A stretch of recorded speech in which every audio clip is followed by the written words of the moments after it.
It's Messi!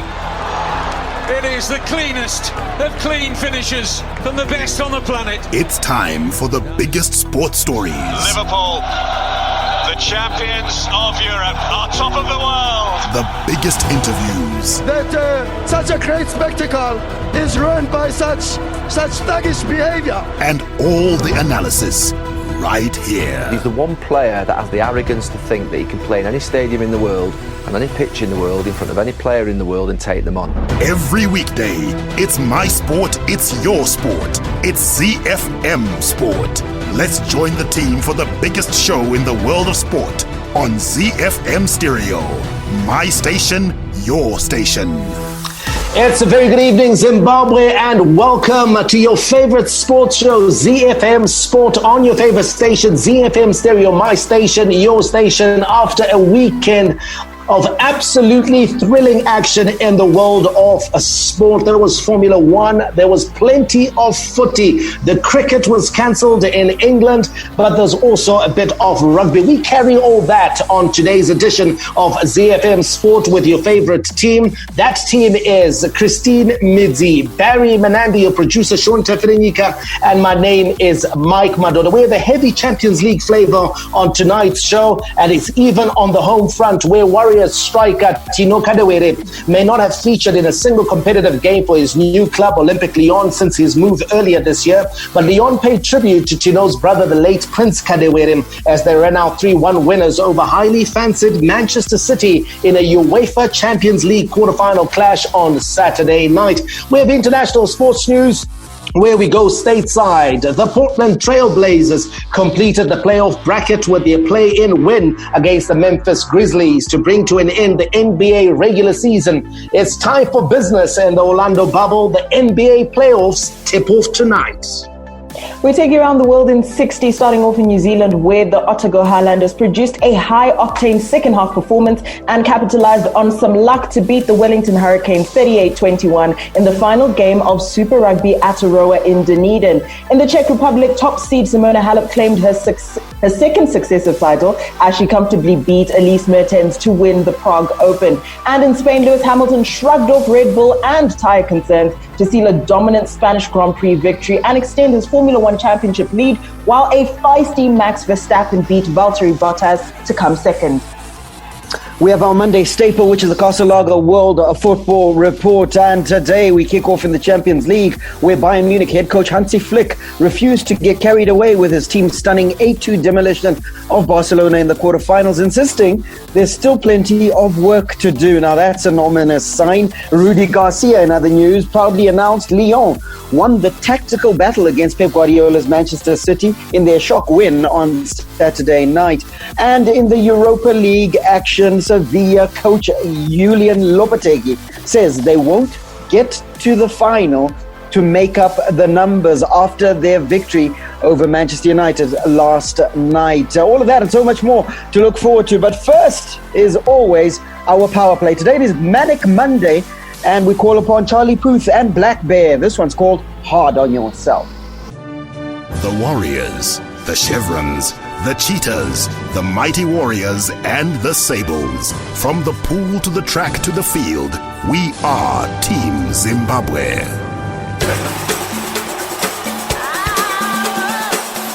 The Home Front. Local sports news and analysis. Remember, we love to keep it interactive right here on ZiFM Sport. And how can you be a part of the conversation? Well, simply follow and interact with @ZiFM Sport on Twitter, where you'll be able to link up with the team and discuss all matters sport. Let's get into the show. On the home front, Warriors striker Tino Kadewere may not have featured in a single competitive game for his new club, Olympic Lyon, since his move earlier this year. But Lyon paid tribute to Tino's brother, the late Prince Kadewere, as they ran out 3-1 winners over highly fancied Manchester City in a UEFA Champions League quarterfinal clash on Saturday night. players from the French Giants took the humane side to the grand stage when they warmed up for the crucial Champions League quarterfinal clash versus City in black t-shirts and blazoned "Rest in Heaven, Prince Kadewere." And after qualifying for the semi-finals of the Champions League with an impressive 3-1 victory over the Citizens, Lyon dedicated their victory to their player Tino, who had returned to Zimbabwe last Wednesday, soon after hearing about the tragedy in the family. Now, we caught up with the senior sports editor, the country's leading daily, the Herald, Robson Sharuko, who spoke about Lyon's moving tribute to Prince Kadewere. It was an amazing, humbling gesture by Lyon, a reminder of what professionalism is all about. An expression of brotherhood, which shows that behind all the madness and cutthroat business of football, with its obscene salaries and spoiled superstars, lies a human heart which makes this game the most beautiful sport in the world. For them to even gone all the way to seek permission from UEFA to pay tribute to someone who, until his death last week, was just a community hero, whose name didn't even resonate with the national football narrative in this country, is beyond description. It has humbled me. It has humbled our football. It has humbled our nation. Yes, Prince was Tino's brother, and Tino is their player. But Tino is not yet a legend at Lyon. He hasn't even played one competitive match and was not even supposed to be on their Champions League matchday squad because he is ineligible to play for the team.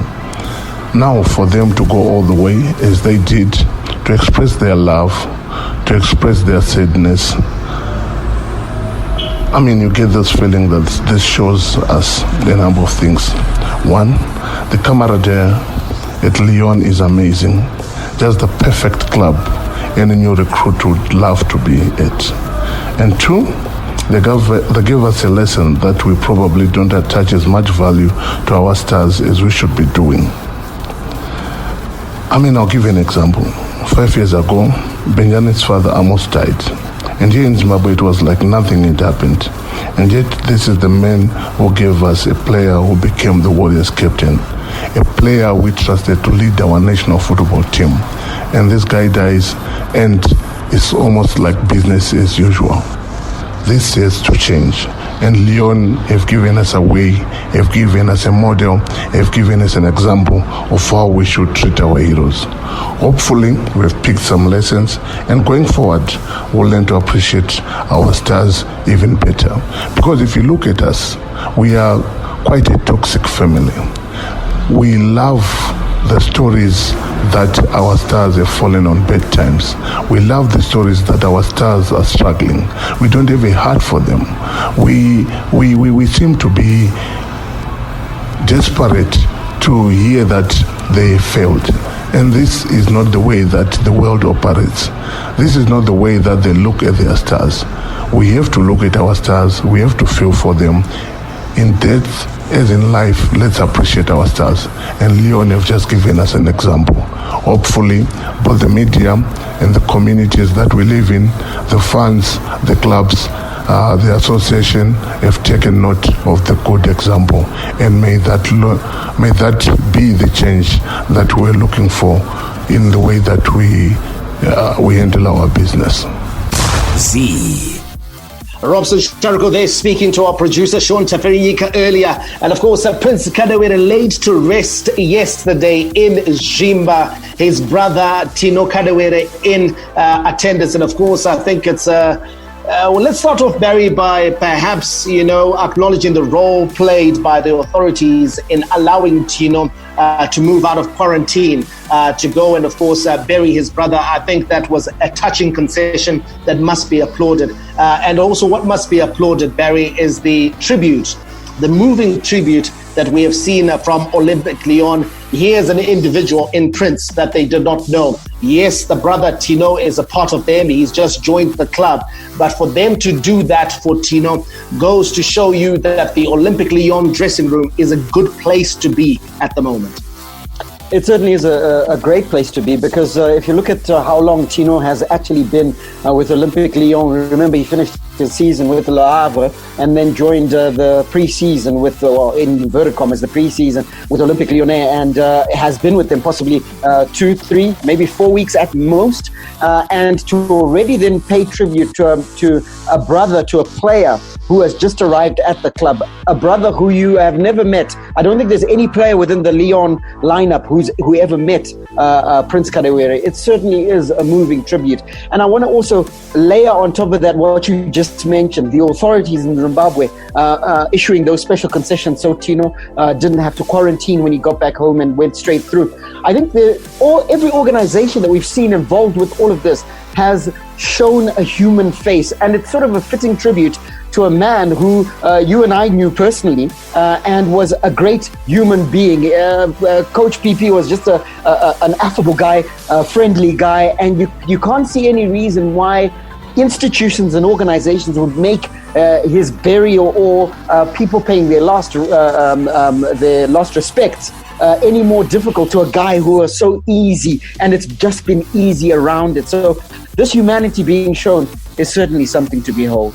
Something to behold, and of course Tino joining this side, Olympique Lyon, in January, and then had to finish off the French Ligue 2 season with Le Havre, and then rejoining his side as they prepared for the Champions League. He's not registered in this competition, and therefore that's why he's not featuring in the bubble in Portugal.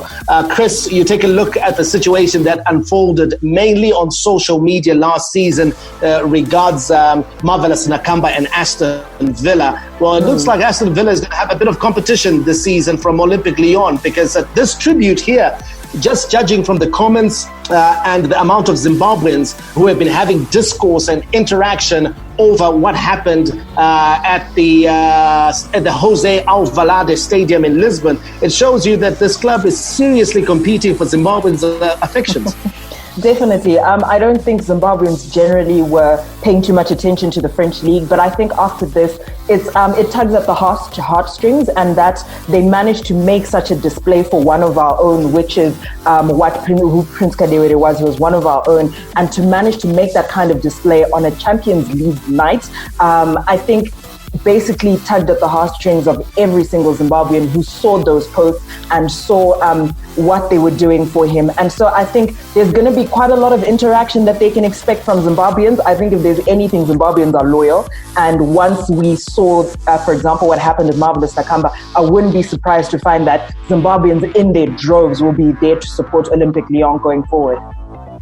And Barry, going back to Tino and him integrating into the team at Olympique Lyon, we have seen subsequent posts on Twitter from his teammates. You know, some of the principal team leaders in that dressing room, Memphis Depay being one of them. He tweeted, Tino, we keep you and your family in our prayers. And then he tweeted again, what a teamwork. Proud moment for the players, staff, president, club and supporters. Tonight's victory shows that with dreaming and believing, you can achieve things. Also dedicate this victory to Prince Kadewere. Rest in heaven. I think Musa Dembele, another one again, who tweeted and of course spoke about Tino Kadewere. So these are the guys that Tino is supposed to be competing with for a starting place in that Olympique Lyon side. But it shows that the bond of team is stronger than any competition in the dressing room at the moment. And it's no surprise that they're in the Champions League semi-finals.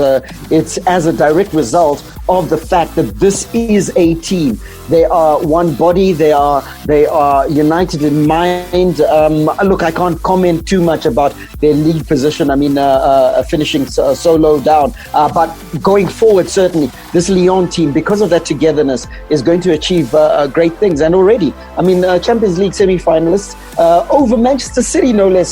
That's no mean feat whatsoever. So, in truth, the bond of brotherhood in this team is going to hold them in good stead.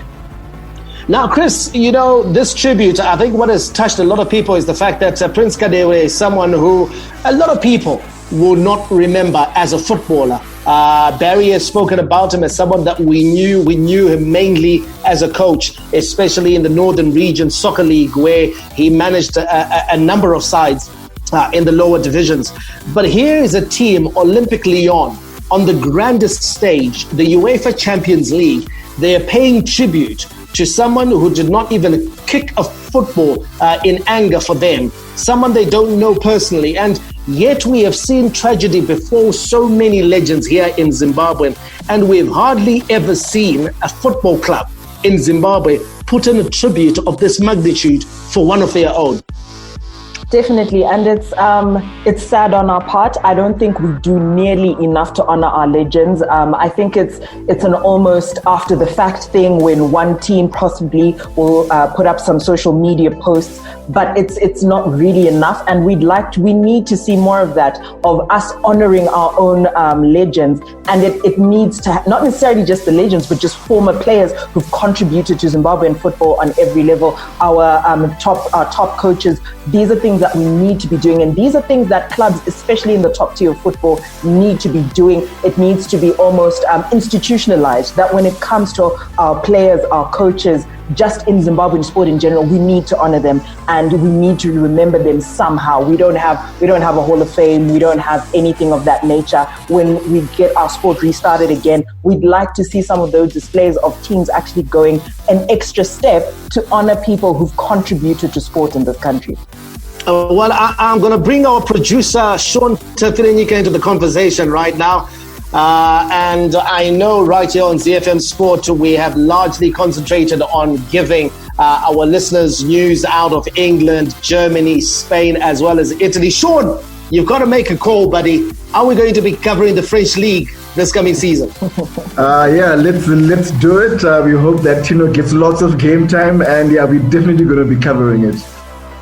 Absolutely. Hopefully we'll be covering it. Well, Sean has just given his word. We will be giving you more French football, and hopefully Tino Kadewere gets game time, because if he does, the French League will get game time on ZiFM Sport. Coming up, we got our local sports news roundup, and then we go international with the NBA playoffs. Hi, I'm Warriors coach Zdravko Logarušić, and you are listening to ZiFM Sport. Sports with a difference. Our local sports news roundup starts with rugby, where Zimbabwe international rugby player Royal Mwale has signed a 3-year agreement with Eda Bodovlani Lublin Rugby Club in Poland. Mwale arrived in Poland on Thursday from Kenya, where he has been playing for Kabras Sugar Rugby Club, which since December last year. The front rower, who plays hooker as well as prop, is now in coronavirus quarantine, which means he'll miss his team's season opening fixture this weekend and will only join his teammates next week. Lublin play in Poland's Premier League, known as Ekstraliga.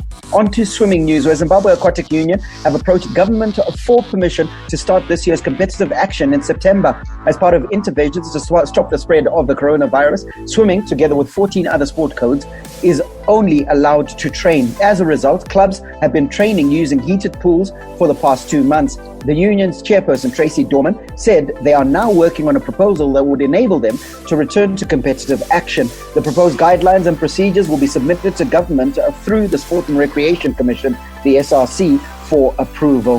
Finally, football, where emotions ran high on Saturday afternoon as football legends George Shire and David Mandigora put aside their disability and joined Sunday Chidzambwa in a charity pitch walk at Railton Sports Club. The three legends sent out a strong message that if people are united, they will fight and conquer the pandemic, which has devastated the world. Shire, regarded by some as the greatest footballer to come out of this country, walked 50 meters using his walking aid. After the walk, Shire said it was quite an exercise for him to walk the 50 meters, but was happy Chidzambwa came up with such a good idea and even invited him to be part of it. Hi, this is Mike Madoda, and you can catch me and the team for all the latest breaking news out of the world of sport, local as well as international, on your favorite station, my station, your station, ZiFM. We are Z-Team on ZiFM Sport. Z. International Sports News Roundup, where the world comes out to play. Stateside, it's all about the National Basketball Association The NBA. Now, with the regular season over, it's time for business in the Orlando bubble. The Portland Trail Blazers completed the NBA's playoff bracket with their play-in win against the Memphis Grizzlies on Saturday. Now, Giannis Antetokounmpo's Milwaukee Bucks, the LeBron James-led Los Angeles Lakers, and Kawhi Leonard's Los Angeles Clippers are among the teams vying for supremacy at Walt Disney's World Resort. The Blazers went on an incredible run to claw back into the playoffs, and their reward is a Lakers team that has practically been the number one seed in the West all season long. Now, bubble MVP Damian Lillard, together with teammate CJ McCollum, issued a warning to their first-round playoff opponents, the LA Lakers. I mean, I think, the reason that we competed so hard, the reason why we fought so hard to get in the playoffs is because we feel like we're capable of doing, anything. We can beat anybody. So now we just got to get rested and get ready for the next thing. Our work is just beginning. And CJ, you're playing with a broken back. I mean, what do you got left for the Lakers? I got a lot left. The good Lord has taken back. I broke my back, spinal. Good Lord has taken good care of me. I'm getting treatment around the clock, and just thankful that it's not worse than it is. Fighting talk coming out of the bubble, but out of the mouths of those that are based in Portland. Just looking at the Western Conference, this is how it ended and the seeding. Obviously, first seed is obviously the Los Angeles Lakers, and second, LA Clippers. The number 3 seed is Denver Nuggets. Then come the Houston Rockets, OKC, the Oklahoma City Thunder, the 5th seed. The 6th seed is Utah Jazz. The 7th seed is the Dallas Mavericks, and the 8th seed is the Portland Trail Blazers. Meaning that first matchup in the West, Mikey, is Los Angeles Lakers taking on the Portland Trail Blazers, who we expected to play themselves in and absolutely did ahead of the Grizzlies, of course. And this is a matchup that's going to test the Lakers most certainly. Barry, if the Lakers bring their best game, they should be able to take care of business versus the Portland Trail Blazers. They will not be swatted aside. I mean, they've got some really good players. Damian Lillard, for me, Barry, over the last 4 or 5 years, has been one of the top performers in the NBA. He's a bit unheralded because, people will talk about LeBron James and Steph Curry. They will talk about Kyrie and so forth. But here's a guy who's been putting up big numbers and putting up big performances for the Trailblazers. He doesn't have the pieces around him, I think, for him to mount a title challenge or to drag his franchise to glory. But he's got some decent players and also a bit of experience. I think Carmelo Anthony has added a bit of experience and the ability to get points from range as well. Damian Lillard himself, very able to turn it on pretty much like Steph Curry from distance, and so they'll need to bring that sort of game to make it very competitive about the LA Lakers. If there's anything that will be concerning Lakers fans, is that the Lakers sort of like petered out in the last 4 or 5 games. I think they lost like 4 out of the last 5 games. But maybe that was just a function of them, I think, wanting to keep some gas in the tank for the more important part of the bubble, which is the playoffs. But it should be an interesting one. But I think the Lakers, that combination of AD and LeBron, I think they've just got about too much strength, too much power, too much drive for the Portland Trailblazers. Yeah, and if first takes on 8th, then it's 2nd versus 7th, and the Los Angeles Clippers will have a date with the Dallas Mavericks, Chris. And if you think about fighting talk coming out of Portland, there's also fighting talk coming out of Luka Doncic of the Dallas Mavericks. But you got to think to yourself, the LA Clippers will probably have too much for the Mavs as well, especially if we apply the same principle that Mike talked about, and the Clippers bring their best game. Definitely. I think if you take a look at the Clippers, Kawhi Leonard, 2019 Finals MVP, I think he's able to bring a certain dimension to the game, and he's the 4-time All-Star. He's also averaged 31 points per game against the Mavericks. So I think that if you bring him in as one of the principal players in this particular game, he's able to definitely get this over for them. Do they rely on him? Yes, but are they able to work together to bring this over and to win against the Mavericks? I think so. Mikey, the Nuggets take on the Utah Jazz. The Nuggets finishing as the 3rd overall seed. Is that a sign of them being close to those LA teams, or is that just them being the best of the rest? And how do you see them playing out against the Jazz? They're a bit of a Jekyll and Hyde team, Barry. When they bring it, they really bring it. But when they're woeful, they're woeful. And I think it's really captured, Barry, in the last 7 games of the regular season, where despite the fact that they're a team that's really good from range, they're their best 3-point shooting team. I think they shoot 38% from beyond the arc. But in those 7 regular season games, in which, of course, they had a loss percentage, they allowed in 110 points per game. And that's too much. You allow 110 points per game in the playoffs, you are losing. You are getting dusted. You are getting sent home in 4. A sweep predicted by Mike there. I didn't predict the sweep. I said if they bring that sort of game, they will lose in 4. But I think they will obviously, Barry, they would have shown up their defense for the playoffs, and they're favorites. There's a reason why they finished 3rd in the Western Conference, and that's because more often than not, they performed on the big occasion. 100%. And obviously the final matchup in the West is the Houston Rockets taking on the Oklahoma City Thunder, where there's a bit of a subplot, isn't there, Chris? There is a bit of a subplot. It's a reunion of sorts. Harden, Westbrook, Chris Paul facing their former teams, and you have to think that underlying current, as it were, is going to be part of exactly what's going to be going on in this game. The Rockets have advanced to at least the second round of playoffs in 3 straight seasons, and their hopes are going to depend on the team's starting 5. Their starters are averaging 89 points per game, which is the most in the league. So I think the Houston Rockets definitely have this in the bag. It's still a reunion of sorts, so you can expect a bit of tumultuousness, if that's a word. I think that... the Houston Rockets definitely have a lot of it going on here. All right, should make for a very interesting series. Now let's go over to the East, where the seeding ended as such. Milwaukee Bucks, the top seeds, then the Toronto Raptors, Boston Celtics in 4th, Indiana Pacers, 5th, Miami Heat in 6th, the Philadelphia 76ers, the Nets of Brooklyn are in 7th, and then the Orlando Magic in 8th, meaning that it's the Milwaukee Bucks, led of course by Giannis Antetokounmpo, who will take on the Orlando Magic, and the Bucks should be too strong for the Orlando Magic. The defending champions, the Raptors, the Toronto Raptors take on the Brooklyn Nets. This one should be in the bag for the defending champions, you think, Mikey?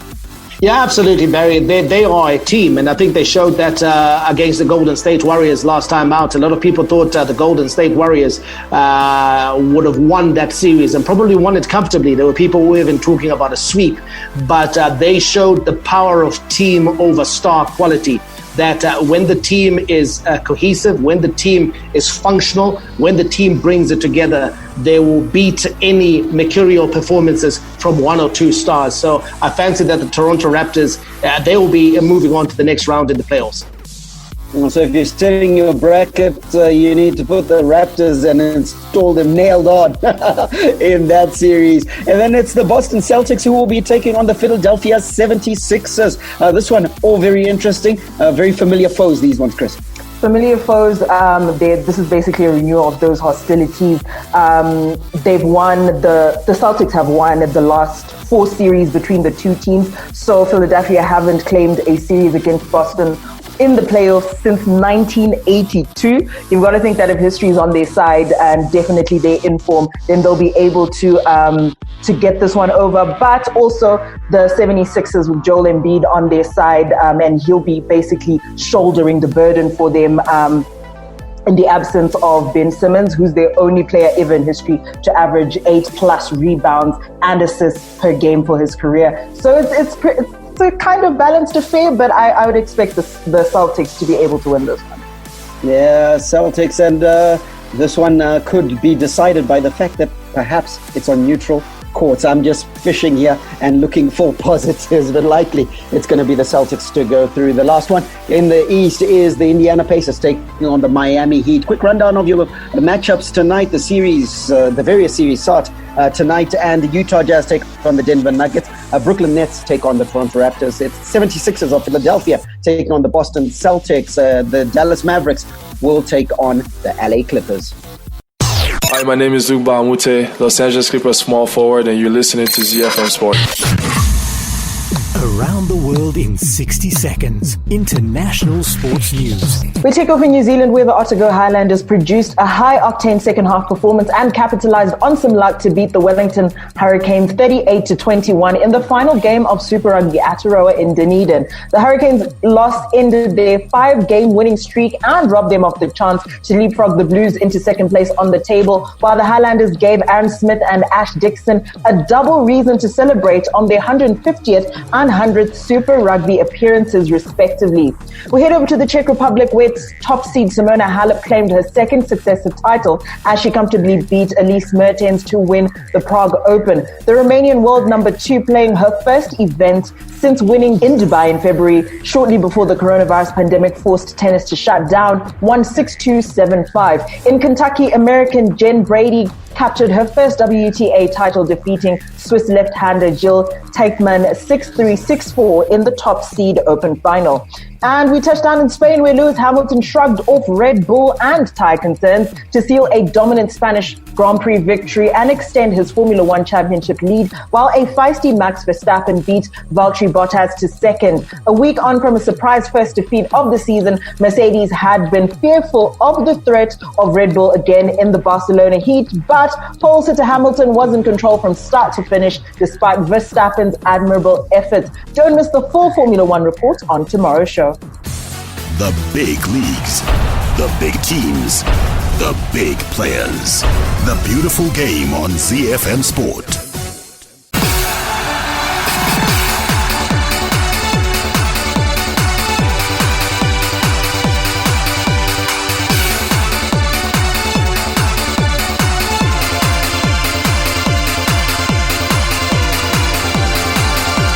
Champions League games are plenty over this past weekend. Hopefully you enjoyed them, and no other one was more stunning. Yeah, look, the Lyon victory was great, and we'll talk about that later, but no game was more stunning than Bayern Munich's demolition of Barcelona. Now, Bayern Munich head coach Hansi Flick refused to get carried away with his team's stunning 8-2 demolition of Barcelona in the Champions League quarterfinals, insisting there's plenty of work to do. Bayern humiliated Lionel Messi's Barca in Lisbon on Friday as the La Liga giants conceded 8 goals in a game for the first time since, get this, 1946. Hansi Flick, however, remained grounded post-match as Bundesliga champions Bayern will take on Lyon in the Final Four. Also, da können sich gerne andere Gedanken machen, aber ich freue mich natürlich, dass für Thomas, aber ich freue mich auch für I am also happy for Thomas and Julian that they and their teams are in the semi-finals. That's just great. These are the best teams in Europe. Both, just like us, wants to go to the final. We'll try and meet either of them there. Mike, some nice symmetry in this game because Bayern Munich, if we divide the game into two halves and almost reprise the two-legged affair, it was 4-1 and 4-1, and then it's 8-2. My goodness. Yeah, absolutely, Barry. A wonderfully chaotic game. And what am I talking about? I think we saw how not to defend from both sides. And then we saw the beauty of Bayern Munich's efficient attacking system. And that's what won them the game, Barry. They are very ruthless in attack. They have a multi-dimensional attack. They're able to use their full-backs to provide width. They're able to use their central midfielders. I mean, some of the passing that we saw, Barry, the first time touches, the interplay between Thiago Alcantara and Thomas Müller, of course, who doesn't have, he's a man of no fixed abode on the football pitch. Just the movement and the link-up play was absolutely brilliant. So they're able to hurt you through the very middle. And they're also able, of course, to be very ruthless in front of goal. The one moment you've got Gnabry out on the wing, the next moment he's making a third man run through the middle. That's the sort of play that Bayern Munich brings onto the field of play. So if you are not at the races defensively, if you don't have pace in your defense, and if you don't concentrate over the course of 90 minutes, Bayern Munich are able to hurt you in moments. So this was not a function of Bayern Munich absolutely dominating the game, because we've seen more dominant teams in history, Barry. This Bayern Munich team reminded me very much of Real Madrid when they won the Champions League. 3 times in a row, where they were able to win in certain moments. They're able to bring, I mean, you take a look at that Alphonso Davies assist where he skinned Semedo on the right side of Barcelona's defense and then came and laid the ball for it to be finished by Joshua Kimmich. It's that sort of thing that I'm talking about, that, you know what, they're a really good side, an efficient side in an attacking sense. They're going to have to work on their defense, I think, because their defense, in truth, afforded Barcelona a couple of chances. If Barcelona had been as efficient as Bayern Munich, they could have scored at least 4 or 5 goals themselves. Yeah, in which case it would end 8-7, wouldn't it, Chris? I mean, the maybe not 8-7, but 8-5 or 8-4. And that's the thing with this Bayern team, isn't it? 2 things. Number 1, they score goals. Number 2, Chris, this team, like Mike pointed out, has got goals all over the pitch. Testament to that, 8 goals scored, 6 different scorers. Definitely. If you take a look at, I think that just the spread of goals itself shows you just how efficient they are as an attacking side. Being able to get that many contributions from that many different players just shows you how efficient they are. And especially in this particular match, they were able to get those goals. And even when we thought, you know what, they don't need to score anymore, they've got this in the bag, there was that continuous going for goal. And that's what managed to get them this incredible H2 win. I think going into this, some people thought that Barcelona would be able to almost knit back to the Barcelona that we knew from before. They had this shaky patch and they weren't able to do that. And Bayern Munich definitely was able to capitalize on the fact that this wasn't a completely informed Barcelona side. This is not a Barcelona side that I think even Barcelona fans can be incredibly proud of. But they were able to see that, to capitalize on it. And tactically, Hansi Flick had it on point and he basically blew them out of the water. Chris, you say that Barcelona fans would have been able to see that this was a Barcelona side out of sorts. So I'll tell you what, Barcelona players as well noticed that, and Gerard Piqué gave a searingly honest assessment of Barcelona's shocking defeat, saying the club had hit, quote, hit rock bottom and needs radical change. Let's hear from him. Ya no es la ni la primera, ni la segunda, ni la tercera vez. Es muy duro y... This is not the first, the second, nor the third time that this has happened. This is very tough, and I actually hope it helps. We must all reflect on the club's needs and changes, and I'm not talking about the coach or the players. I do not want to single out anyone. Structurally, the club needs changes of all kinds because nobody is essential. If new blood has to come and change this dynamic, I am the first to offer to go. Now we have hit rock bottom. We must all reflect internally and decide what is best for Barcelona, which is the most important thing. A club like Barcelona has to be at the top, winning and competing. What is reflected on the field can no longer be covered up, and today is something unacceptable for Barcelona. Radical change, Michael, and we're on a WhatsApp group, and yesterday you posted a pretty radical change whereby there are rumors swirling about that Lionel Messi might be on the road, and in truth, that'll be a radical change, wouldn't it? It will be a radical change, but just when you think about it, I know sentiment, we love the one club man, and we've seen it in years gone by. Francesco Totti spent his entire career at AS Roma, Paolo Maldini at AC Milan, Steven Gerrard at... You had to say Gerrard, I was about to say. Yeah, absolutely. I mean, Steven Gerrard twice turned down Manchester United, twice turned down Real Madrid, turned down Bayern Munich, turned down AC Milan, turned down Inter Milan to stay loyal. My brother. Anyway, that's a story for a different day. But would have loved to see Lionel Messi remain at Barcelona and then leave and perhaps maybe play just the one season for Rosario, like he has stated that he is going to finish his career at Rosario in his hometown in Argentina. But right now, I think it may be a move that suits both sides. Why do I say this? Let's take a look at Lionel Messi. He's now at an age where he doesn't have much time now. If he is to achieve anything more than he has achieved already in his career, he needs to go and play for a winning side and for a side that's not in the throes of rebuilding. And so that's why it would suit Lionel Messi. He'd obviously command a very hefty pay packet wherever he goes. And there are many clubs that are willing to give him that sort of money because Lionel Messi will be a commercial success off the field. Give me one name. Give me one name of a club. For me, there are two clubs. I look at Man City, his relationship with Pep Guardiola. I think they're going to be front of the queue. Apart from them, PSG. I think his relationship with Neymar, which is well documented, very good friends with Neymar. And I think he fits in there. And with PSG, the load will be a lot lighter. The game's a lot easier. He's guaranteed to win. Pretty much like Ronaldo went to Juventus, knew that, you know what, in terms of winning the league, that's almost a guarantee. The same situation would obtain for Messi at PSG, where winning the league will not be a problem, winning the local cup competitions will not be a problem.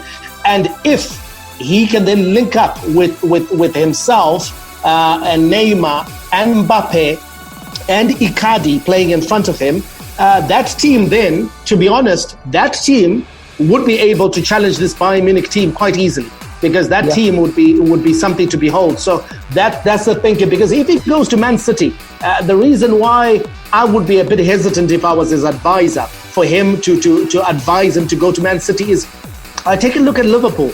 I take a look at the rumors around Thiago Alcantara. I mean, if Liverpool complete that signing, we saw what Alcantara can do. Liverpool, to be honest, will go into next season, despite what City do on the transfer market, as favourites to win the league title. And that is a problem, because you go to England and you're not guaranteed to win the title because it's competitive in England. So for him, at the age of 33, I think PSG is a soft landing. He's able to play himself into the next World Cup, which I think will probably be the last year in which we see Lionel Messi in action. And also, I mean, if you think about the workload, Chris, in England, he'll be the hurly-burly of the Premier League, might be a bit taxing for a 33-year-old. So it looks, if he is to move, PSG might be a good destination. But very quickly, getting Messi off the wage bill at Barcelona and getting a hefty payment. Obviously, there will be a hefty payment for Lionel Messi. Might just be the tonic to start the rebuilding exercise at Barcelona, might it not?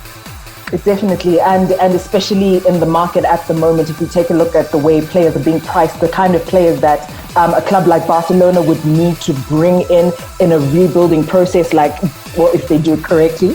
I think we've all seen how not to do it, but if they manage to do it correctly, they will need those large sums of money. Is that a not so subtle reference to Manchester United? I can neither confirm nor deny that, but if they manage to get that sum of money, I think with a rebuilding process, you definitely are able to be much more efficient with it. And also, I think being able to bring in players where Messi is no longer there, it's almost gives a bigger opportunity for some players who normally wouldn't look at a Barcelona side because Lionel Messi is the star there. When he's no longer there, there's certain players who definitely be more attracted to Barcelona as a side they want to move to. And with that hefty pay packet, they'll be able to finance those kind of players to come in and kind of give Barcelona that almost restart that it needs to start going under. That, of course, was a great game to kickstart the weekend. Barcelona thumped Bayern Munich cock-a-hoop, and then there was to be another shock in store on Saturday night. Rudi Garcia proudly announcing that Lyon won the tactical battle against Pep Guardiola's Man City in the Shock Champions League when Lyon reached the semi-finals of the 3-1 success in Lisbon on Saturday. City were dumped out at the quarter-final stage for the third season running. Let's hear from Rudi Garcia. We knew that it would be 1-0 to begin with when we got Max in the side against Manchester City. It's quite easy for a coach. But we're very proud of what we've done and very proud of my players, first and foremost. We've beaten one of the Champions League favourites by 3-1. That shows that we produced a very good performance. We're very good in every area of the park. We won the tactical battle. We also won the communication battle, if you will, because we stayed together, we encouraged one another. We've got a lot of talent in the side, and we also had a really top-level mentality, mindset. It was an incredible team mindset. Everyone stood together. And as we predicted, and I'll stop with this, the ultimate difference came off the bench because the 5 substitutes really played their part, and Moussa Dembélé was the match winner. The sentiments of Rudy Garcia, but before we get the thoughts of Barry and Chris, let's also get to hear from Pep Guardiola, who admitted that Manchester City shot themselves in the foot once more in the Champions League after crashing out. Yeah, that's what it is. So one day we'll break this gap, to quarterfinals. Except the first 20-25 minutes that we struggled to find our spaces to attack them more fluently, and after the players they feel free, and the last 15 minutes, 20 minutes, the first half was good. The second half was okay. We were there. I had the feeling we were better, but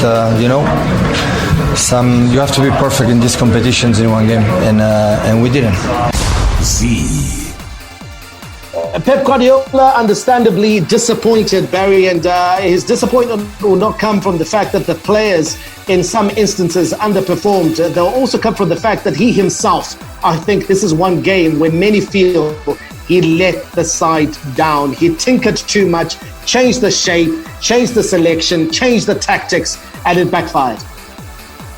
It spectacularly backfired because it was the most important stage. And for me, for Rudy Garcia to say he won the tactical battle, yeah, it might be factually correct, but it's not absolutely correct, because I would say that Pep Guardiola lost the tactical battle in the sense that he beat himself. He overthought it. Pep Guardiola should have just gone out with the little magicians that are always on the field, whether it's one of the two Silvers with De Bruyne in there, and cast their magic wands to Raheem Sterling, created the glut of chances that they needed, walked on into the semi-finals. That's exactly how it would have played out. No, what did he do? He had his magicians on the bench. He had went to a back three system, and that system for me didn't work because the spaces and perhaps an unfamiliarity with the system worked against Man City. And here we are talking about Lyon moving into the next round, the semi-finals, against a formidable Bayern Munich. But in truth, this could have been very different had Pep Guardiola just stuck to his age-old ideas. I feel that perhaps the hoodoo of getting out in the quarterfinals got to him. Chris, this competition, let's be honest, classically very difficult to win this competition. We've seen lots of good sides in years gone by fail to win it. I mean, Fergie, in all his dominance in England and the amount of years he spent in the Champions League, I think 21 years playing Champions League football, Man United only won this competition twice. It shows you it's a very difficult competition, and perhaps City needs to accept that and to grow into this competition, build on their pedigree, and know that, listen, they're probably going to be in it for the long haul in the attempt to win this competition. Definitely. I think Pep Guardiola, in his last 4 years in charge at City, he's yet to get beyond the last 8. And that just shows you how incredibly difficult it is in this particular competition. I think just coming out of the COVID break and having, I don't know, there's a difference about the Champions League since before the COVID break. And if you take a look at now, the number of upsets, the number of just unexpected incidences that we've seen in the Champions League just prove how incredibly difficult it is, even more difficult in a year like 2020. But I think Pep Guardiola's disappointment also comes from the fact that they managed to get only second in the EPL. And I think for him, this was a competition where he thought, you know what, we couldn't do that, but we still got a stab at the Champions League. And to be able to crash out at this point, I think was especially disappointing, because I think this is a season that he was at least hoping, you know what, we'll still get some silverware possibly from the Champions League, and now they'll not be able to do so. Not so much from the perspective that, like Barry said, the players themselves let the team down, but I think he did a little bit too much, and of course those defensive errors come into play as well. So I think Pep Guardiola's disappointment is largely going to come from the fact that he was hoping that at least in this competition they'd be able to meet expectations. Well, your semi-finals are set in the UEFA Champions League tomorrow. The action continues. It's RB Leipzig of Germany taking on PSG of France. And then the second semi-finals on Wednesday night, it's Olympique Lyon of France taking on Bayern Munich of Germany. The two leagues that have been much maligned and labeled as farmers' leagues, they see themselves with 2 clubs apiece in the UEFA Champions League. Spain, England, Italy, nowhere. Hi, I'm Clemens Matau, chicken in midfielder. You're listening to ZiFM Sport. There was also Europa League action. Sevilla coach Julen Lopetegui says they won't be in the Europa League final to make up the numbers after the 2-1 victory over Manchester United. The result means a record 6th final in the competition for Sevilla, who have never been beaten once, making it to the last 4. Barry, that matchup between Sevilla and United, Sevilla deservedly win this 2-1. Absolutely. And in truth, it's a Sevilla side that everyone knew wasn't going to be a gimme for Manchester United. Yeah, Manchester United missed their chances and could have got a lot more out of this game. But in truth, that's a game of football, and Sevilla progressing deservedly so. Great to see Eva Banega get another stab at the Europa League, and good player, deservedly. And Mike, your thoughts on Bruno Fernandes? I think we've been watching him, and there's been a lot of praise. But in the last few, I'm just going to say in the cup competitions that United has played in, he hasn't been as effective as Manchester United would have liked. Oh, very effective from the penalty spot, Chris. I'll give him that. From 11 yards out. Yeah, from 11 yards out, he's absolutely deadly. I think for me, Bruno Fernandes, I think, listen, he had these moments in this game, a couple of really good passes. The biggest disappointment for Manchester United has been their front 3 in this competition. Because here, when you hear about fans saying, we got a great front 3, our front 3 has scored more goals than the Liverpool front 3. But, you've got to perform in the matches that count. The Liverpool front 3, when they got into the knockout stages of this competition, they fired. They absolutely propelled the club to the top. Manchester United in the quarterfinal, in the semi-finals, their front 3, 0 shots on target, 0 goals, 0 assists. Okay? So that front 3 has got to mature. They've got to realize that they need to put the big performances in when it matters. It's not about scoring against Norwich and Burnley and Aston Villa and Everton. It's about propelling and taking your clubs forward and making sure that they win the matches that count. So United will be disappointed. It's 3 semi-finals they've made this season. They've lost all semi-finals, and they'll have to mature to become a stronger team in the matches that count. Well, as United crash out, we still have some more action, which is on tonight. Inter Milan versus Shakhtar Donetsk. Inter Milan captain Samir Handanovic expects a huge test tonight against Europa League semi-final opponents, Shakhtar Donetsk. Unfortunately, that's all we have time for on the show tonight. Thanks for joining us. We're back tomorrow. May God richly bless you. That's my story, and I'm sticking to it. Menandi, out. And it's Messi! It is the cleanest of clean finishes from the best on the planet.